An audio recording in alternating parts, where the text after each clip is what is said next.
Welcome to Whispers of the Guilty, where we delve into the strange and unsettling tales that blur the lines between reality and the unknown. Today, we journey to the small farming community of Sylvan, Australia, to uncover the bizarre story of the Tromp family, an ordinary family whose lives took an inexplicable turn into chaos and confusion. What began as a quiet life on a berry farm spiraled into a national mystery, leaving a trail of questions that still linger to this day. Join us as we unravel the events that led to the Tromps' sudden and disjointed flight from their home, the psychological depths they descended into, and the haunting aftermath that left a family forever changed. This is a story of fear, delusion, and the fragile line between sanity and madness. Buckle up as we explore the case that captivated a nation and revealed just how deeply our minds can betray us. The Tromp family was known throughout the small farming community of Sylvan, Australia, for their hard work and dedication to their land. The family consisted of Mark and Jacoba Tromp, a middle-aged couple who had spent decades cultivating their sprawling berry farm, and their 3 adult children, Rihanna, Mitchell, and Ella. The Tromps had a reputation for being somewhat private, but those who knew them spoke of a close-knit, hard-working family deeply committed to each other and their business. Mark Tromp was the patriarch of the family, a man in his early 50s with a weathered face that bore the marks of years spent under the harsh Australian sun. He was a man of routine, meticulous in his work, and dedicated to maintaining the farm that had been in his family for generations. His love for the land was matched only by his love for his family, whom he protected fiercely. Mark was known to be a man of few words, often keeping to himself, but when he spoke, his voice carried the weight of someone who had seen and endured much in life. Jacoba, his wife, was the softer presence in the family, balancing Mark's stern demeanor with her gentle and nurturing nature. In her late 40s, Jacoba was the glue that held the family together, managing the household and helping out on the farm wherever she could. She was deeply religious, often finding solace in her faith and drawing strength from it during difficult times. Jacoba was the kind of person who always put her family first, ensuring that their needs were met before her own. Rihanna, the oldest of the Tromp children, was a striking woman in her late 20s with long dark hair and a quiet intelligence that set her apart from others. She worked as a receptionist at a local business, but she remained deeply involved in the family farm, often helping out during the busy harvest seasons. Despite her reserved nature, Rihanna was known for her strong sense of responsibility and loyalty to her family. She was often the one her parents turned to when they needed advice or support. Mitchell, the only son, was in his mid-20s and had a reputation for being more independent than the rest of his family. He lived in a separate house on the property, close enough to be involved in the day-to-day running of the farm, but far enough to maintain a degree of autonomy. Mitchell had a keen interest in technology, which set him apart from his more traditional-minded parents. Despite his independence, he remained close to his family, always willing to lend a hand when needed. Ella, the youngest of the Tromp children, was a free spirit in her early 20s. With her bright personality and easygoing nature, she was the most outgoing of the siblings. Ella had a creative streak, often expressing herself through art and music, but she also had a deep love for the farm and the lifestyle it offered. She was known for her infectious energy and the way she could light up a room with her smile. Despite her carefree demeanor, Ella was just as dedicated to her family as the rest of the Tromps. Life on the Tromp farm was one of routine and predictability, governed by the rhythms of the seasons and the demands of the land. The days were long and filled with hard work, but there was a certain satisfaction that came from working together as a family. For the Tromps, their farm was not just a source of income, it was their identity, their legacy. They had weathered many storms together, both literal and metaphorical, and had always emerged stronger on the other side. However, beneath the surface of this seemingly idyllic family life, there were undercurrents of tension and unease that were not immediately apparent to outsiders. In recent months, Mark had become increasingly withdrawn and anxious, consumed by a growing fear that something or someone was out to get them. He began to speak of vague threats, convinced that the family was being targeted by unknown forces. Jacoba, always supportive of her husband, began to share in his fears, her own anxieties fueled by Mark's growing paranoia. The Tromp children, while concerned by their parents' behavior, initially dismissed it as stress brought on by the demands of the farm. After all, the pressures of running a large property were immense, and it wasn't unusual for farmers to experience periods of intense anxiety. But as the weeks went by, the situation began to escalate. Mark and Jacoba's fears became more pronounced, their actions more erratic. They started locking doors that had never been locked before, disconnecting from their usual social circles, and isolating themselves from the outside world. Rihanna, Mitchell, and Ella could see the strain this was putting on their parents, and they tried to reassure them, to bring a sense of normalcy back to their lives. But their efforts were in vain. The more they tried to reason with their parents, the more Mark and Jacoba retreated into their own world of fear and suspicion. Conversations that had once been about farm business or family matters were now dominated by talk of conspiracies and hidden dangers. The atmosphere in the Tromp household grew increasingly tense, as if the very air was charged with a sense of impending doom. The once close-knit family began to fracture under the weight of their parents' growing paranoia. Rihanna, Mitchell, and Ella found themselves caught between their loyalty to their parents and their own mounting concern for the strange behavior that was overtaking their home. The farm, once a place of comfort and familiarity, now seemed like a prison, with its isolation amplifying the fears that had taken root in Mark and Jacoba's minds. As the days turned into weeks, it became clear that something had to give. The tension that had been building within the Tromp family was reaching a breaking point, and it was only a matter of time before it would erupt into something far more disturbing than any of them could have imagined. The stage was set for a series of events that would take the Tromp family on a bizarre and frightening journey, one that would leave their community reeling and the nation captivated by the mystery that would soon unfold. The morning of August 29, 2016, dawned like any other on the Tromp farm, but the tension that had been simmering beneath the surface was about to boil over. Mark Tromp had spent another sleepless night, his mind racing with thoughts of impending danger. He was convinced that his family was under surveillance, that their lives were at risk. Jacoba, his ever-loyal partner, had absorbed his fears completely. They both believed that if they didn't act quickly, something terrible would happen. As the first light of day broke through the curtains, Mark made a decision. They had to leave the farm immediately, without telling anyone. They needed to escape whatever unseen threat was closing in on them. In his increasingly paranoid state, Mark was certain that they could trust no one, not even their own son.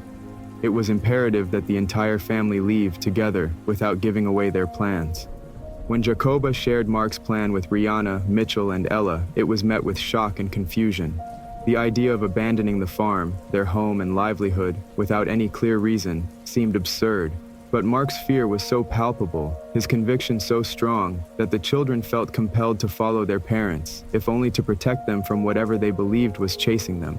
The decision was made in haste, the details fuzzy and illogical, but the Tromp family was about to embark on a bizarre and disjointed journey that would make headlines across Australia. Without packing any luggage or gathering their belongings, the family piled into one of their cars, a silver Peugeot, and drove off into the morning mist. The destination was unclear. All that mattered was getting away from the farm, from Sylvan, from the threat that Mark was convinced was on their tail. The family's flight was a desperate, irrational bid for safety, fueled by a collective paranoia that had taken root in their minds. As they drove, Mark ordered everyone to discard their mobile phones. He believed that these devices could be tracked, that whoever was after them could use the phones to locate them. Reluctantly, Rihanna, Mitchell, and Ella complied, throwing their phones out of the car windows. This act of discarding their primary means of communication was the first tangible sign that the Tromp family had crossed a threshold from reality into a world shaped by their growing delusions. The journey was a strange one, with the family zigzagging across the countryside without a clear plan or destination. They traveled north, through the picturesque landscape of New South Wales, avoiding major highways and towns. Mark drove with a single-minded focus, stopping only when necessary, always urging the family to keep moving. The tension in the car was suffocating, each mile bringing them closer to some unknown fate. As they drove, the behavior of the family members began to shift. What had started as a united, albeit panicked, escape soon began to unravel. The stress of the situation took its toll, and the already fragile bonds between the family members started to break down. Mitchell, always the most independent of the Tromp children, was the first to rebel against his parents' increasingly erratic behavior. After nearly 24 hours on the road, Mitchell had reached his limit. He could no longer ignore the fact that his parents' actions were not driven by any real threat, but by a growing mental instability. In the early hours of August 30th, as they passed through the town of Bathurst, Mitchell made his move. Seizing an opportunity during a stop, he quietly slipped away from the family and made his way to Sydney, determined to distance himself from the madness that had overtaken his parents. The family continued on without Mitchell, but his departure only deepened the sense of disorientation and fear that gripped Mark and Jacoba. They barely acknowledged his absence, too consumed by their own spiraling thoughts to process what had happened. Rihanna and Ella, though alarmed by Mitchell's disappearance, felt powerless to stop their parents. They too were becoming increasingly caught up in the delusion that they were in danger. On August 30th, the family arrived in the town of Jenolan Caves, a popular tourist destination known for its stunning limestone formations. The natural beauty of the area did little to calm their nerves. Instead, Mark's paranoia intensified. Convinced that they were still being followed, he led the family on foot into the dense bushland surrounding the caves, abandoning the car and any semblance of normalcy. In the chaos of the moment, Rihanna, too, made her escape. Perhaps sensing the growing danger of their actions, or simply driven by a desperate need to find help, she left her parents and sister behind, fleeing into the wilderness. After wandering alone for hours, she found her way to the town of Goulburn, where she sought refuge with a local man. Disoriented and clearly distressed, Rihanna tried to explain what had happened, but her story was fragmented, her words jumbled by fear and confusion. Back in the bush, Mark, Jacoba, and Ella were now truly lost, both physically and mentally. The tangled undergrowth mirrored the state of their minds as they stumbled through the forest, each step taking them further from reality. After hours of wandering, Ella too decided she could no longer continue. She managed to separate herself from her parents, making her way to the town of Wangaratta, where she was found later that day. Ella's discovery only deepened the mystery of the Tromp family's flight. She was found in a state of confusion, unable to fully explain what had driven her family to abandon everything and embark on such a bizarre journey. Meanwhile, Mark and Jacoba were still missing, their whereabouts unknown, their fate uncertain. The authorities were now involved, the media was starting to take notice, and the nation was captivated by the strange and inexplicable events that had unfolded over the past few days. As the hours passed, the search for Mark and Jacoba intensified. Police scoured the area around Jenolan Caves, following leads and sightings, but the couple seemed to have vanished into thin air. The once strong family unit was now completely shattered, each member lost in their own way, both physically and mentally. What had started as an irrational escape had spiraled into something far more disturbing, and the true extent of the Tromp family's unraveling was yet to be fully revealed. The disappearance of Mark and Jacoba Tromp had transformed from a private family crisis into a full-blown national mystery. The media swarmed around the small town of Wangaratta, where Ella had been found, trying to piece together the events that led to the bizarre road trip that scattered the Tromp family across New South Wales and Victoria. The police were under pressure to locate the missing couple, and the public was captivated by the strange and unsettling story. Speculation ran wild as to what could have driven such a seemingly ordinary family to the brink of madness. Ella, now safely in the hands of the authorities, was interviewed extensively. She was cooperative but struggled to make sense of what had happened. Her recollections were hazy, fragmented by the fear and confusion that had gripped her during those fateful days. She spoke of her parents' growing paranoia, the increasingly erratic behavior that had culminated in their flight from the farm, and the deepening sense of dread that had followed them across the countryside. But Ella's words did little to clarify the situation. Instead, they only deepened the mystery. The police had few concrete leads to go on. The Tromp family's silver Peugeot had been found abandoned near Jenolan Caves, with no sign of Mark or Jacoba. Search teams combed the dense bushland around the area, but the terrain was treacherous, and the couple seemed to have vanished without a trace. The discovery of the car did little to allay fears for their safety. In fact, it only heightened concerns that something terrible had happened to them.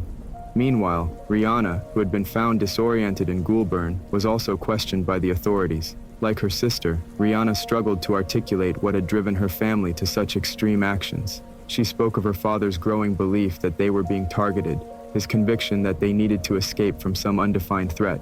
But Rihanna, too, was at a loss to explain why they had abandoned the farm, why they had fled without warning, or why her father's paranoia had taken such a strong hold over them all.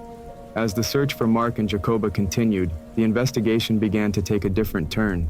The police started to delve into the family's background, looking for any clues that might shed light on their behavior. They interviewed neighbors, friends, and extended family members, trying to build a picture of the Tromps' lives leading up to their sudden disappearance. What emerged was a portrait of a family that, while close-knit, had been under increasing stress in the months leading up to their flight. The farm, which had been in the Tromp family for generations, was struggling. Like many farmers, Mark had faced significant financial pressures, exacerbated by fluctuating market prices and the physical toll of maintaining the land. There had been whispers among the community that Mark was struggling to cope, that he had become more withdrawn and prone to bouts of anxiety. Jacoba, always the supportive wife, had shared in his worries, and together they had become more isolated, retreating from the social circles they had once been part of. But financial strain alone did not fully explain the sudden onset of paranoia that had gripped Mark and Jacoba. The police began to explore other possible explanations, including the possibility of mental illness. There were questions about whether Mark's behavior could be linked to a condition like persecutory delusions, or whether there had been some kind of triggering event that had set off his belief that the family was in danger. The investigation also considered the role of shared psychosis, a rare but documented phenomenon where a delusion is transmitted from one individual to others, often within close family units. While the psychological aspects of the case were being explored, the physical search for Mark and Jacoba continued. The bushland around Jenelin Caves was vast and unforgiving, with steep cliffs, dense undergrowth, and treacherous terrain. Search teams, including specialized units trained in tracking and wilderness survival, combed the area, looking for any sign of the missing couple. Days passed without any breakthrough, and as time went on, fears for their safety grew. Then, on September 1st, a breakthrough came. Jacoba was found wandering along a road near Yas, nearly 250 kilometers from where the family had initially gone missing. She was in a state of distress, her clothes disheveled and her mind clearly troubled. A passing motorist spotted her and, recognizing her from the news reports, immediately contacted the authorities. Jacoba was taken to a hospital for evaluation, where she was treated for exhaustion and the psychological trauma she had clearly endured during the ordeal. Jacoba's discovery was a relief, but it left many questions unanswered. She was in no condition to provide coherent answers, and her disjointed statements only deepened the sense of mystery surrounding the case. She spoke of being lost in the bush, of being separated from Mark, and of the overwhelming fear that had driven them to flee. But like her daughters before her, Jacoba could not clearly explain what had precipitated the family's breakdown or where Mark was now. The search for Mark continued, now focused around the Yas area where Jacoba had been found. The police enlisted the help of local residents, distributing flyers with Mark's picture and asking for any information that could help locate him. The media coverage intensified, with news crews following every development, turning the Tromp family saga into a nationwide spectacle. Finally, on September 2nd, the search came to an end.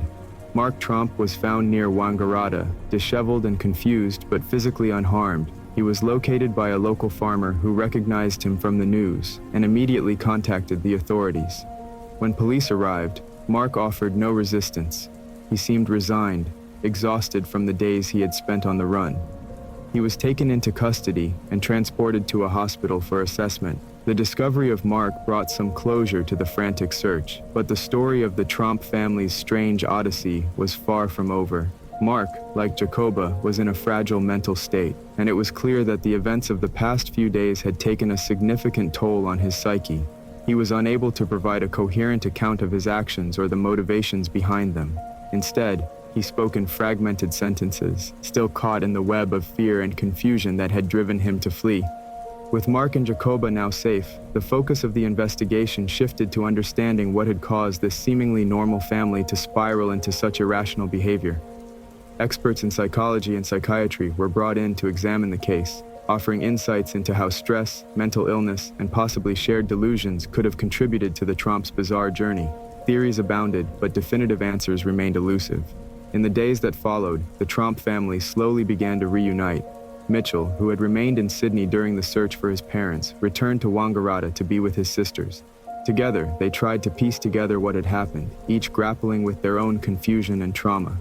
The family's reunion was bittersweet, overshadowed by the lingering questions and the realization that their lives had been irrevocably changed by the events of those few chaotic days. The police concluded their investigation, determining that no crime had been committed and that the Tromp family's actions were the result of a shared psychological episode rather than any external threat.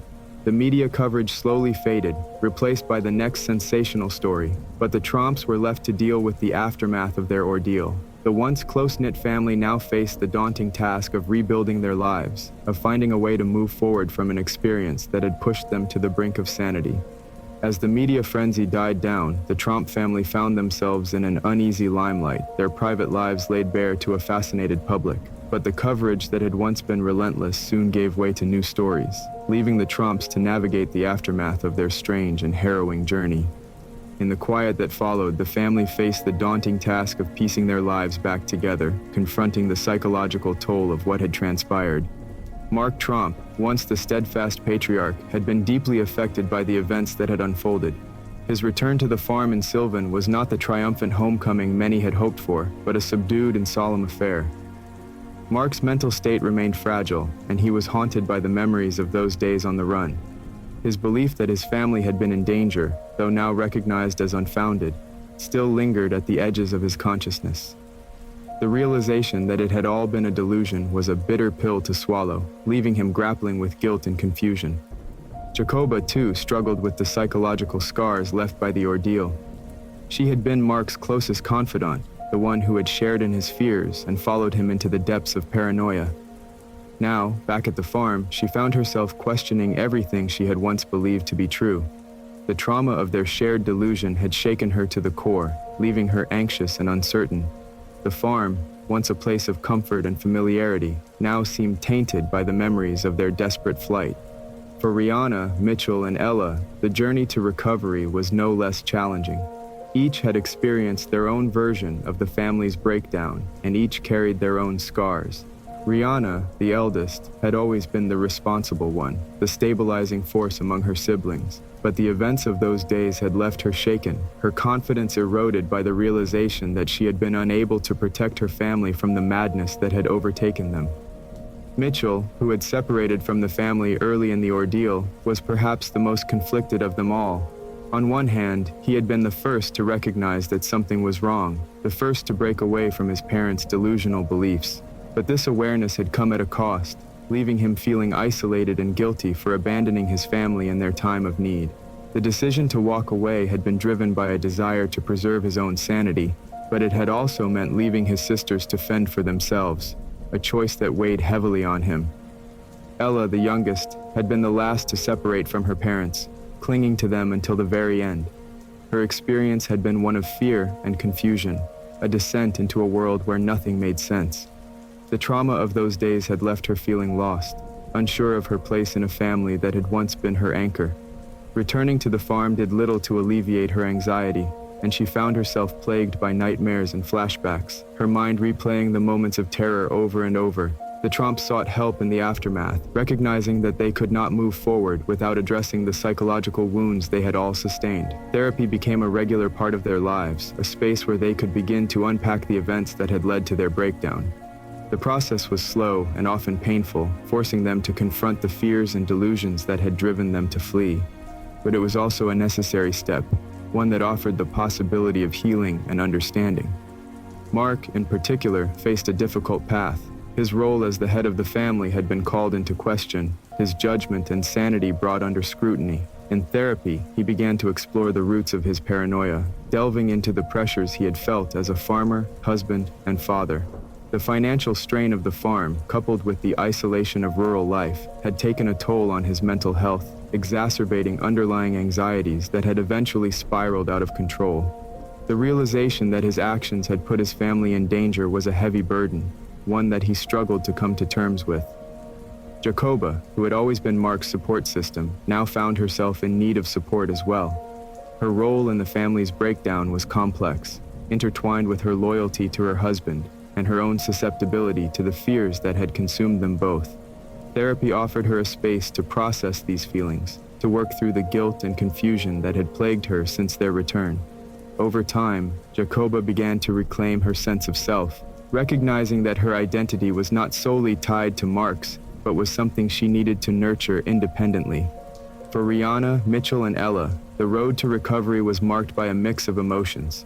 The bond between them had been tested in ways they could never have anticipated, and the experience had left them both closer and more distant at the same time. Therapy helped them to understand the dynamics that had played out during the ordeal, offering insights into their individual and collective responses to the crisis. Through this process, they began to rebuild their relationships, finding new ways to connect and support one another. As the months passed, the Tromp family slowly began to find a new normal. The farm, once the source of their livelihood and pride, became a quieter place. Mark and Jacoba took a step back from the day-to-day operations, allowing Mitchell to take on more responsibility. The decision was a practical one, but it also symbolized a shift in the family's dynamics, a recognition that things could never go back to the way they were before.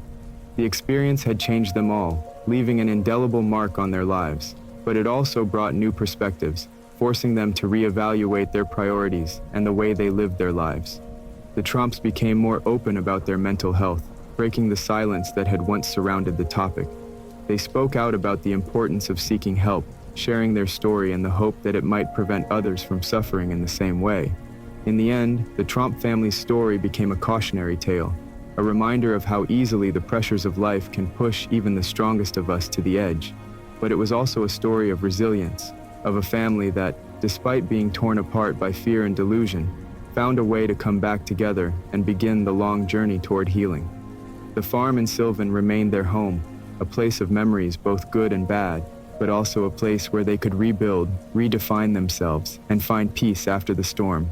As they looked out over the rolling hills that surrounded their property, the Tromps knew that their lives would never be the same. But they also knew that they had survived something extraordinary, something that had tested them in ways they could never have imagined.